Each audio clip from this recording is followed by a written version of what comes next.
So Sears is on their way right now to replace this old stove unit. This is a GE Profile Spectra. I've seen this unit before in some other people's houses. Thing about it is it's a really, really old unit. As you can see, it's regular 4 burners. There's nothing, the sad thing about it is there's nothing actually wrong with this unit. It's just that I'm remodeling this entire kitchen. And I'm getting brand new cabinets and whatnot, and I'm going to basically remodel the kitchen, so I wanted to have all new appliances. Now, as you know, I already had purchased a washer and a dryer by Samsung, and I also purchased this refrigerator here by Samsung. Now, a lot of people were saying that Samsung refrigerators aren't that great. They were saying that the washing machines that Samsung made aren't that great, specifically the models that I picked. So what I may do is I may do an overall review of Samsung appliances just to show that, since 2018, not only didn't I need the extended warranty, but for the most part, they have run perfectly and I haven't had any problem with them. I heard somebody say that this refrigerator is really loud. In the very beginning, I think I had an issue listening to the compressor, but ultimately that issue just disappeared. I never really had that issue. Refrigerator's going strong since 2018, but today, no, we're getting rid of this stove right here. So Sears is on their way. This is all electric. All these appliances are electric. People who watch my channel know that I plan on buying an electric car. I have a full 240 volt, appliance basically already. So the thing about it is buying a car that's an electric car is nothing for me because I'm already ready to use it. So out with the old and in with the new.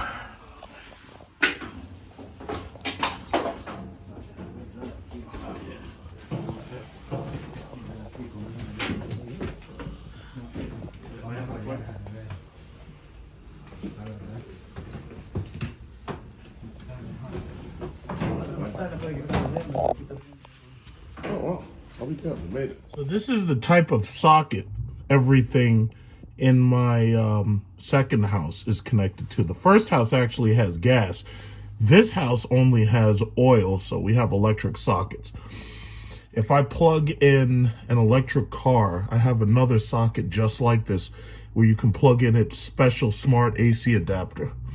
So this is the plug that this stove and the dryer requires. All right, so this is the new oven. This is a Samsung model right here. Have all the paperwork. And this is a fully electric range. I was looking for the model.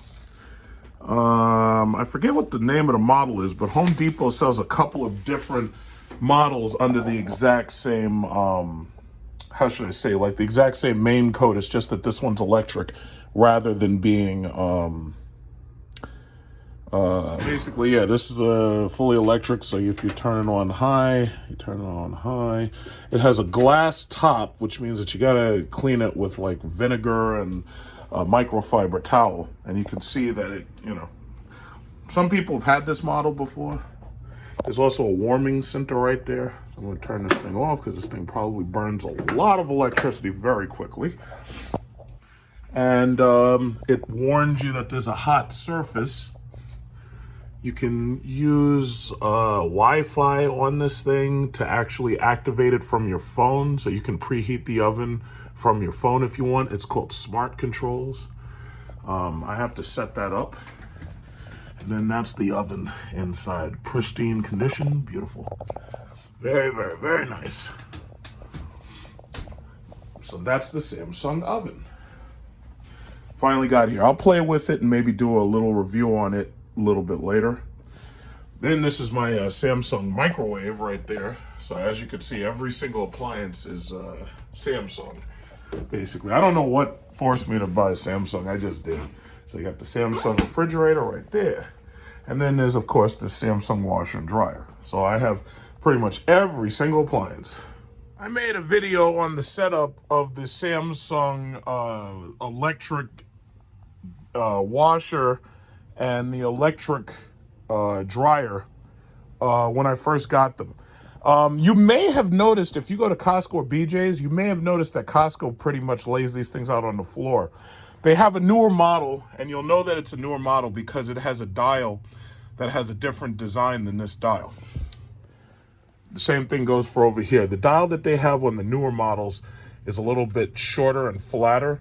For the most part, the computer tech looks about the same, but the dial itself is shorter. And if you remember, I took you through the installation of this washer dryer. I color-coded the hoses so I had hot and cold. And then for the dryer, if you look down there, there's a hose that goes to the dryer that I used a Y splitter on. And that allows you to steam your clothes because this has a steam function. Now, I haven't had problems with the washer or the dryer. Now, it's funny because I've watched YouTube. Some people have had problems with the tumbler, and I think they've had problems with heavy-duty constant use. I've used this washer and dryer once a week. Never had a problem with it at all. The washer has behaved. Every now and then it goes through a self-cleaning cycle where all it asks you to do is just hit the self-clean button. I think some washers require you to put baking soda or vinegar or something into the washer. This washer, as far as I know, doesn't ask for any of that, but thus far it's been going strong. I haven't had any problem. The plastic parts, I haven't had any problem with them. I just put my fabric softener, I put the dish detergent or the laundry detergent, and haven't had any problem. I even used the bleach dispenser every now and then. Haven't had a single problem with the washer. The dryer, however, every now and then the dryer will pop the electric fuse, but for the most part, I haven't had any major problems with the dryer either. And I don't think it was the dryer that popped the fuse, unless it's because the dryer demanded a lot of amperage up front. The dryer bin has a drum light that you can use. If you push the time button, it'll stay on. So there's a drum light in there that you can use just by pushing the time. Well, I think you have to have it on. Okay.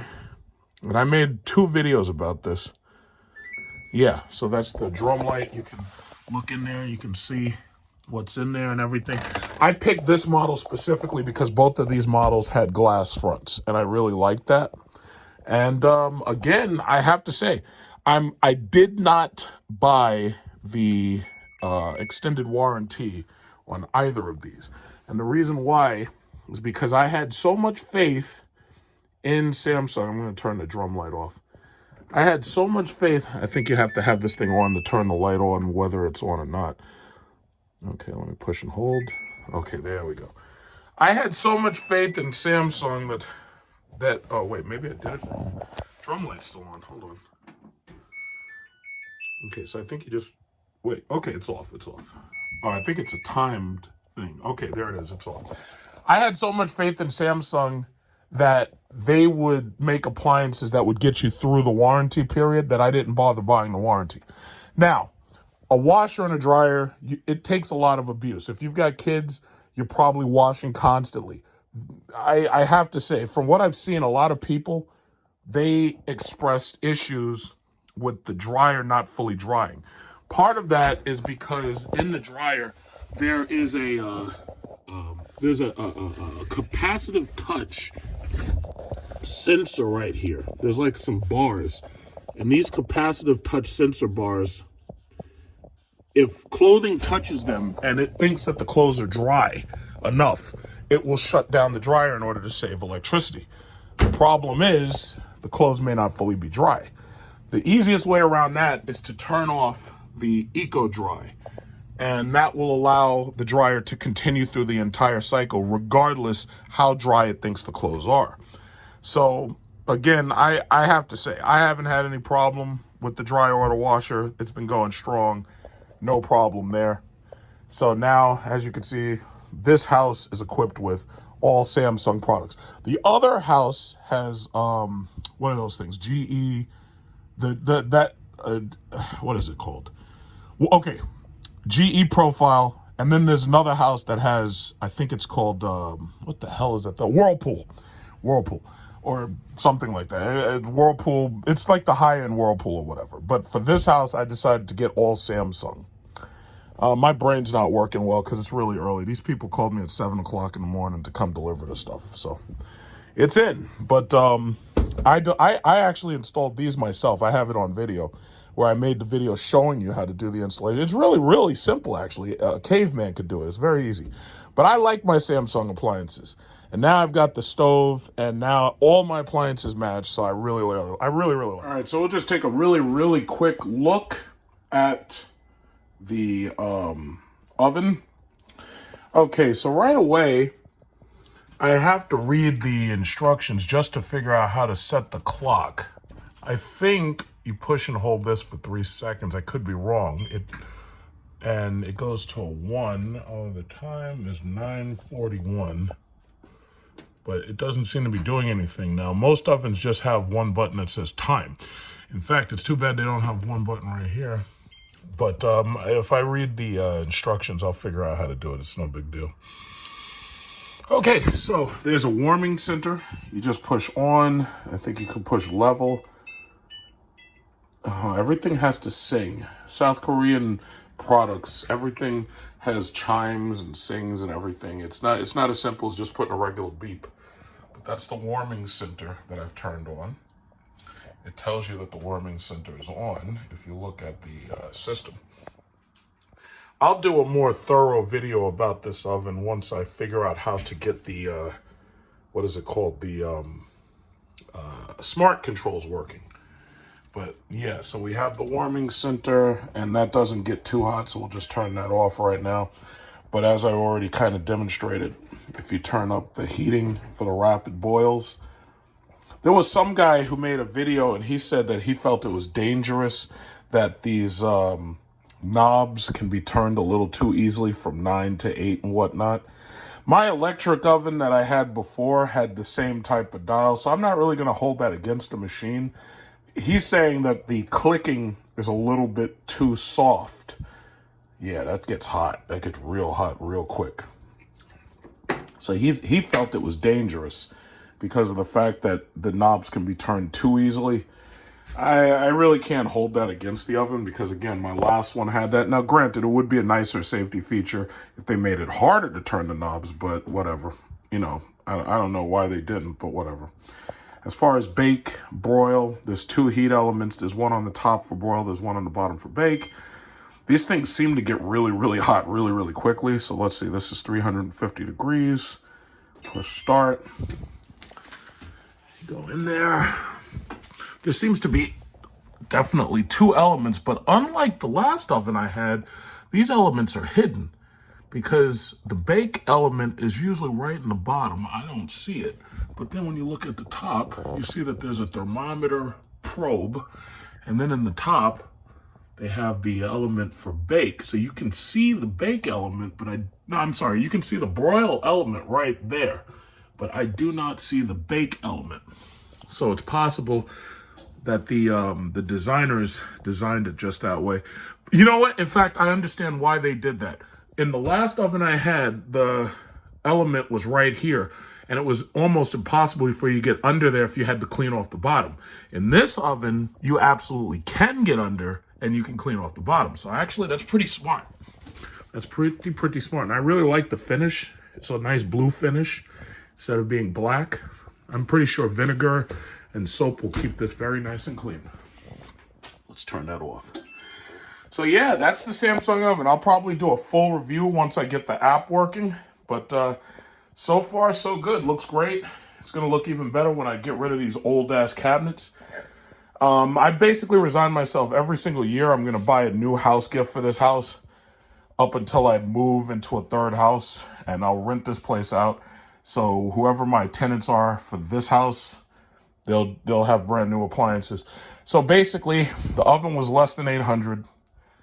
The refrigerator was less than $1,000. I think it was like $900 if I'm not mistaken, plus tax, $899. Home Depot didn't charge a delivery charge. It was Black Friday sales. The washer and the dryer were each about $700 to $750. So that's basically that. I mean, the microwave I got from Walmart, so that was like 50 bucks or something. No, it was like 60 or $70, I forget. And the refrigerator's still going strong. Loving the refrigerator. It doesn't have the ice maker, but what I've noticed is a lot of these refrigerators lose a lot of space when they have ice makers. So an ice maker, to some extent, people want the ice maker, but you lose a lot of space with the ice maker. So basically that's that. So I did buy some new towels and stuff for baking, use baker's towels and everything. So I'm going to throw those onto this oven. But it's a really nice oven, and I'll probably make a full review as soon as I can get the damn app to work over my Wi-Fi. To be continued.